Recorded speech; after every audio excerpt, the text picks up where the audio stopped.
एक यंग लड़का होता है जो अपनी लाइफ में बहुत ज़्यादा परेशान होता है, डिससेटिस्फाइड।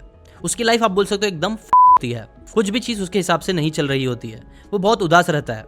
तभी उसे एक फिलोसोफर के बारे में मालूम पड़ता है। फिलोसोफर जो एक दूर पहाड़ चोटी पे कहीं रहता है, जो बहुत ज़्यादा समझदार है और जिसने कई सारे लोगों की लाइफ की प्रॉब्लम सॉल्व करी है सिर्फ अपनी बातों से।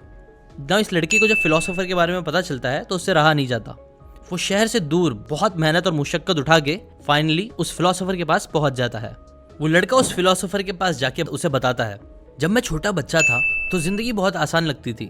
ना किसी काम की टेंशन, ना कोई बड़ा प्रेशर, ना किसी घर की जिम्मेदारी, ना ही कोई सेक्सुअल डिजायर्स, ना ही कोई रिलेशनशिप प्रॉब्लम। जिंदगी एकदम सुकून भरी थी। बट जैसे जैसे मैं बड़ा होता गया, जिंदगी का असली रूप मेरे सामने आने लगा, जिसके साथ मैं कई सारे रोल प्ले करने लग गया।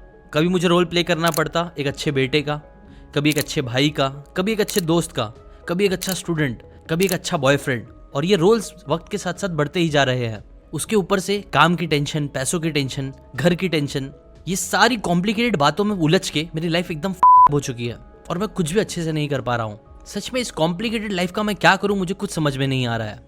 इस पे फिलोसोफर कहता है, विथ ऑल ड्यू रिस्पेक्ट, तुम गलत हो। असल में जो लाइफ है ना, वो इतनी कॉम्प्लिकेटेड है नहीं, बट तुम अपने दिमाग में से कॉम्प्लिकेटेड बना रहे हो। इनफैक्ट लाइफ तो बड़ी ही सिंपल है। सिंपल? सर, अगर आप मेरी लाइफ जी रहे होते तो आपको पता चलता, मेरी लाइफ ज़रा भी सिंपल नहीं है। हर दिन कुछ ना कुछ कॉम्प्लिकेशंस आते रहते हैं। मैंने अपनी लाइफ में इतनी सारी प्रॉब्लम्स फेस करा है, हेल्थ वाइज, रिलेशनशिप वाइज, पैसे को लेके, कि मैं आपको क्या ही बताऊँ। मुझे तो लगता है इतनी सारी प्रॉब्लम्स को झेलने के बाद ये प्रॉब्लम्स मेरी पर्सनैलिटी का हिस्सा ही बन चुके हैं। अब जहाँ पे भी जो भी चीज़ें मैं करता हूँ उसमें कुछ ना कुछ प्रॉब्लम्स आ ही जाती है। मैंने इतनी प्रॉब्लम्स फेस कर ली है कि अब ऐसा लगता है कि ज़िंदगी में कुछ कर ही नहीं पाऊंगा, क्योंकि हर जगह मुझे इतने गंदे रिजल्ट्स मिले हैं। लड़के की ये बातें सुन के फिलोसोफर उसे देखता है और उसे एक कहानी सुनाना स्टार्ट करता है। वो बोलता है, तुमको पता है, एक लड़का था माइक नाम का, जो अभी अभी कॉलेज से ग्रेजुएट हुआ था। उसके बड़े बड़े सपने थे, वो लाइफ में बहुत कुछ करना चाहता था। उसने बचपन से ही अपने घर में गरीबी देखी थी। उसके पापा ने खून पसीना एक करके उसे पढ़ाया लिखाया, अच्छी डिग्री दिलवाई। लेकिन जब वो जॉब ढूंढने निकला, जॉब उसे मिल रही नहीं थी, और जो भी जॉब मिल रही थी उसमें इनकम बहुत कम थी। अब ये बात प्रॉब्लम वाली थी, क्योंकि उसे तो एक बड़ा घर खरीदना था, एक स्पोर्ट्स कार खरीदनी थी, दुनिया घूमना था।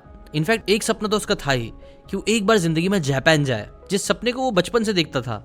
लेकिन उसे जो सैलरी मिलने वाली थी, अगर वो सारे पैसे भी जमा करता तो भी कई डेकेड्स निकल जाते, लेकिन उसका एक भी सपना पूरा नहीं हो पाता। इसीलिए वो अपने घर में लड़ झगड़ के जॉब करने से मना कर देता है। वो सोचता है बिजनेस करने का, एक बड़ा आदमी बनने का, बिकॉज उसको लगता है कि सारे सपने बिजनेस से ही होंगे पूरे। इसीलिए वो कई सारे एंटरप्रेन्योर्स से रिलेटेड वीडियोस देखता है, शार्क टैंक देखता है, जैसी लाइफ चाहिए वैसी लाइफ जीने के सपने देखता है। और फिर कई सारे रिसर्च और टाइम इन्वेस्ट करने के बाद वो डिसाइड करता है कि अब वो एक बिजनेस स्टार्ट करेगा। बट फिर बिजनेस स्टार्ट करने से पहले ही वो एक न्यूज़पेपर में लाइन पढ़ता है, 90% business fail in their first year of starting. जिसे पढ़ के वो उसे इग्नोर मारता है। वो बोलता है, मैं इन 90% में नहीं आऊँगा। और फिर सब कुछ छोड़ छाड़ के वो बिजनेस बनाने में लग जाता है। उसे आइडिया आता है कपड़ों का बिजनेस करने का। आइडिया बड़ा सिंपल सा था। वो कपड़े जिनकी बहुत डिमांड है वो होलसेल मार्केट से उठाएगा एक दूर स्टेट से, और उसे लाकर अपने दूसरे स्टेट में महंगे में बेचेगा। और ये चीज़ करने के लिए उसने 1 लाख, जो उसकी सारी सेविंग्स थी, वो उसने पूरी लगा दी। But guess what, business start करने के बाद जो उसने रिस्पॉन्स सोचा था वैसा रिस्पॉन्स उसे नहीं मिला। हार्डली कुछ कपड़े बिकना स्टार्ट हुए। बिजनेस में तो टाइम लगता है, तो उसने उसे 1 महीना दिया, 2 महीना, 3 महीना। इतने महीने देने के बाद भी उसे बस 25,000 का प्रॉफिट हो पाया। इतनी बुरी तरीके से बिजनेस में हारना उसे एक ट्रॉमा जैसा लगने लगता है। बट फिर उसने कई सारे वीडियोस में देखा था कि हार नहीं मानना चाहिए। इसीलिए अपने एक दोस्त के साथ मिलके दूसरा बिजनेस शुरू करता है, जहाँ वो वेबसाइट बना के लोगों को देता है। वो डिजिटल मार्केटिंग के बारे में सीखता है, ड्रॉप शिपिंग के बारे में सीखता है और बिजनेस शुरू कर देता है। अपनी पुरानी कमाई वो सारी लगा देता है यहाँ पे, और दूसरों से भी थोड़े इन्वेस्टमेंट ले लेता है। यहाँ पे भी वो पूरे जोश के साथ स्टार्ट करता है। बट फिर 1 महीना, 2 महीना, 3 महीना, बट यहाँ पे भी कुछ पैसे नहीं आ रहे होते हैं। उसे फिर 6 महीने के अंदर ही एक और फेलियर मिल गया होता है। बट अगेन वो कोई मोटिवेशनल वीडियो देख लेता है और बोलता है, नहीं, अभी भी हार नहीं मानूंगा।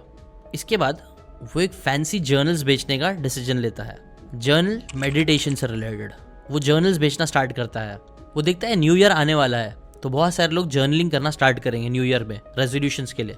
तो एक इन्फ्लुएंसर के साथ कोलैबोरेट करके उसे बेचना स्टार्ट करता है। नो गेस व्हाट, ये वाला बिजनेस उसका चलने लगता है। पहले महीने में ही उसे अच्छा रिस्पॉन्स दिखता है, 10,000 की सेल्स हो जाती है। दूसरे महीने में 25,000, तीसरे महीने में 50,000 और चौथे में 1,00,000 रुपए। वो बहुत ज़्यादा खुश हो जाता है। उसे लगता है बस अपनी तो निकल पड़ी, अब मैं अपने सारे सपने पूरे कर लूँगा। लेकिन अगेन ऐसा हो नहीं पाता है, क्योंकि बात ये होती है जिस इंसान के साथ मिलकर उसने ये बिज़नेस करना चालू किया होता है वो इंसान धोखेबाज निकलता है। वो उसके अकाउंट से सारे पैसे निकाल के बिज़नेस के नाम पे गायब हो जाता है, जिसकी वजह से अच्छा खासा बिज़नेस जो चल रहा था वो भी बंद। ना इस बार उसे इतना गंदा ट्रॉमा हो जाता है कि वो अंदर से एकदम टूट जाता है और फाइनली वो ये चीज़ को एक्सेप्ट कर लेता है कि बिज़नेस उसके बस के बात नहीं है, वो है ही शायद पनौती। ये 3 बिज़नेस में उसे 1 साल लगते हैं, जिसके बाद वापस घर जाता है और घर पे उसे वही पुराना न्यूज़पेपर मिलता है जहाँ पे लिखा हुआ रहता है 90% businesses fail in the first year of starting, जिसे देख के वो मुस्कुराता बोलता है हाँ बिल्कुल सच है। ना